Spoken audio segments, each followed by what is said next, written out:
जय माता की। आप सभी का हमारे YouTube चैनल जय माता की एक प्रार्थना में हार्दिक अभिनंदन है।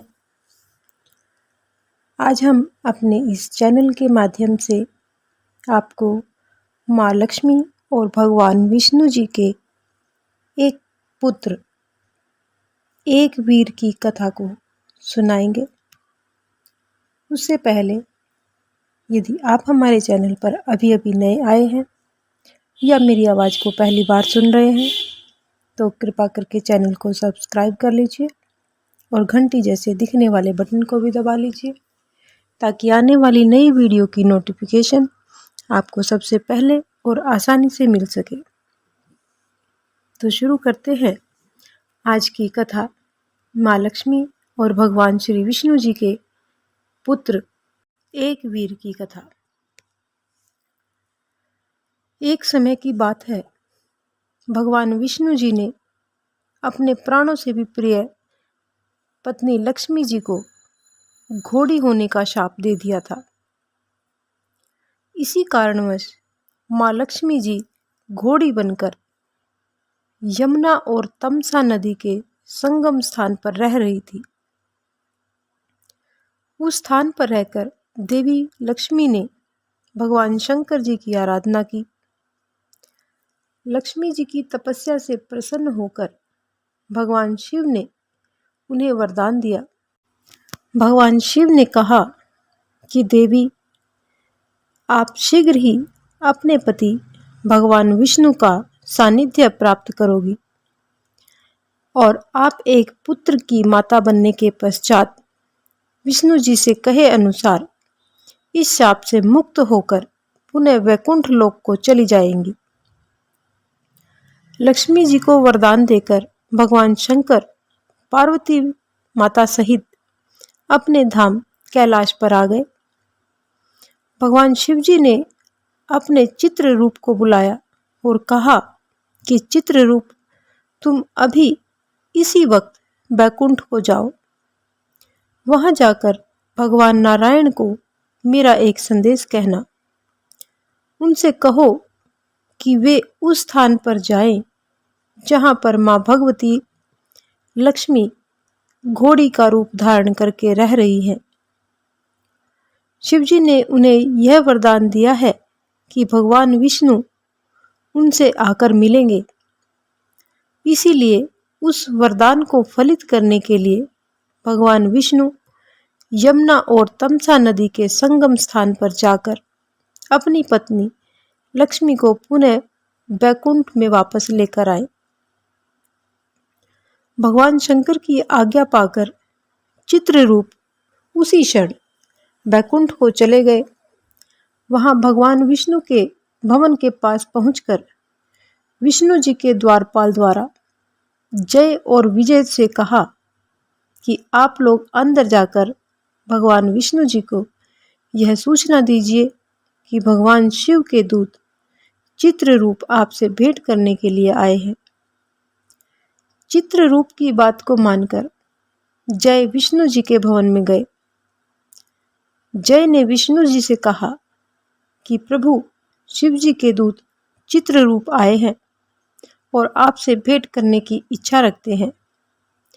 क्या मैं उन्हें अंदर बुला सकता हूँ?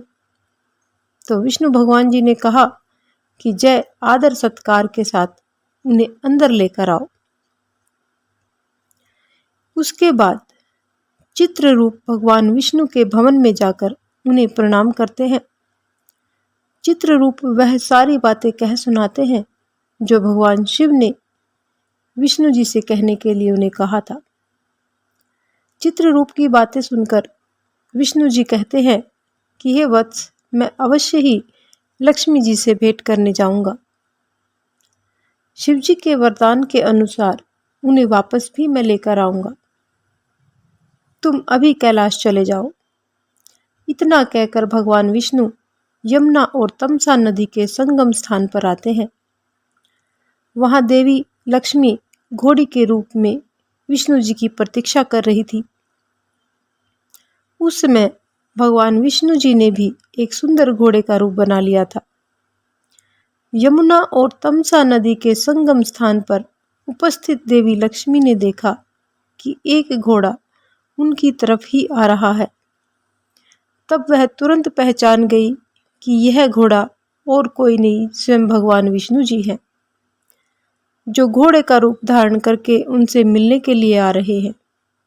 इसके बाद घोड़ा और घोड़ी के रूप में स्थित भगवान विष्णु और माँ लक्ष्मी जी का संयोग हुआ, जिससे माँ लक्ष्मी जी ने एक सुंदर बालक को जन्म दिया।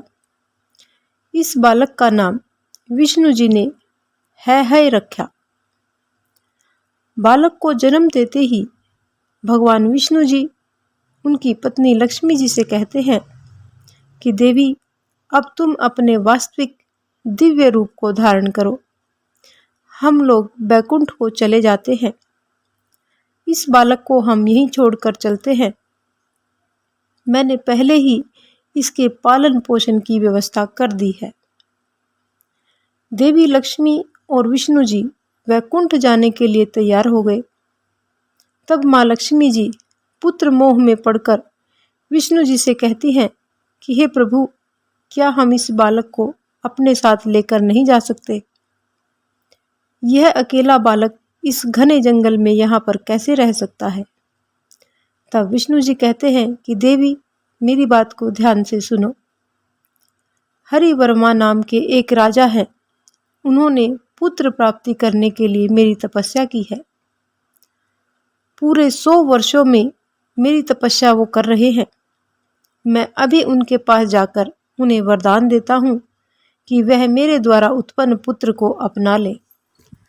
विष्णु जी की यह बात सुनकर देवी लक्ष्मी जी शांत हो जाती है और उसी क्षण लक्ष्मी और भगवान विष्णु जी दोनों ही उस स्थान पर जाते हैं जहाँ हरिवर्मा तपस्या कर रहे होते हैं। भगवान विष्णु को अपने सामने देखकर हरिवर्मा अति प्रसन्न हो जाते हैं और उन्हें प्रणाम करते हैं।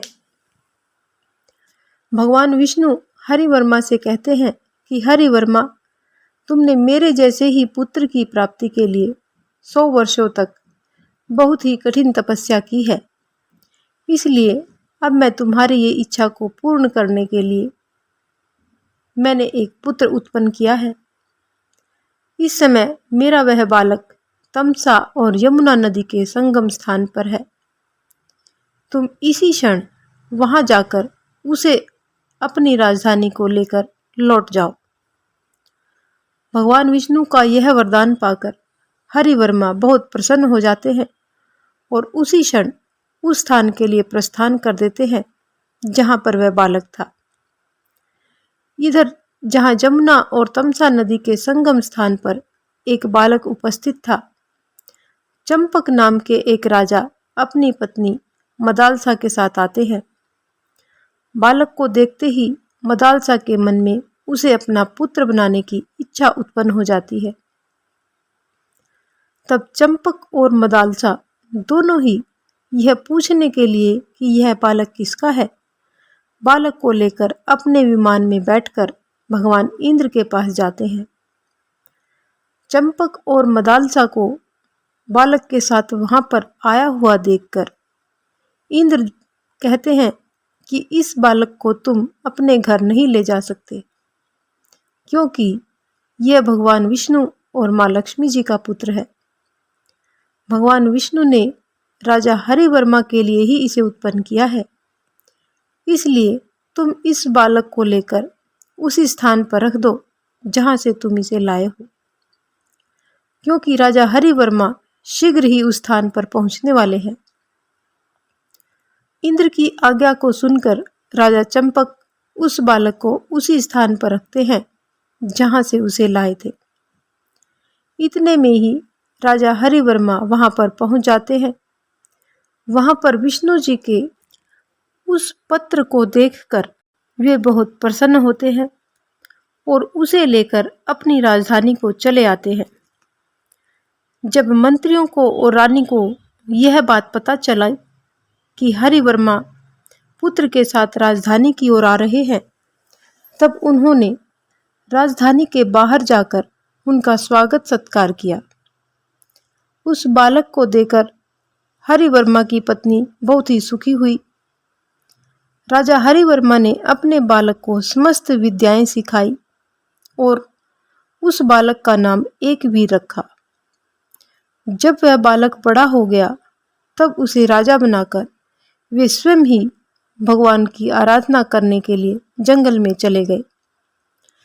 इस तरह से भगवान विष्णु और माँ लक्ष्मी जी के पुत्र एकवीर का जन्म हुआ था और वे राजा हरिवर्मा के यहाँ पर पले बड़े और बड़े हुए। तो ये थी माँ लक्ष्मी जी का और भगवान विष्णु का घोड़ी और घोड़े के रूप में आना और उनके एक पुत्र एकवीर का जन्म की कथा। आज की हमारी ये कथा यहीं पर संपन्न होती है। यदि आपको हमारी ये कथा पसंद आए तो एक लाइक का बटन अवश्य दबाएं। अपने अगले वीडियो में आपसे मिलेंगे फिर एक नई कहानी, एक नई कथा के साथ। इस प्रकार की और भी अन्य धार्मिक रोचक कथा कहानियों को जानने सुनने के लिए हमारे चैनल को लाइक करें, सब्सक्राइब करें और अपने मित्रों और प्रियजनों में आगे भी शेयर करते रहें। जय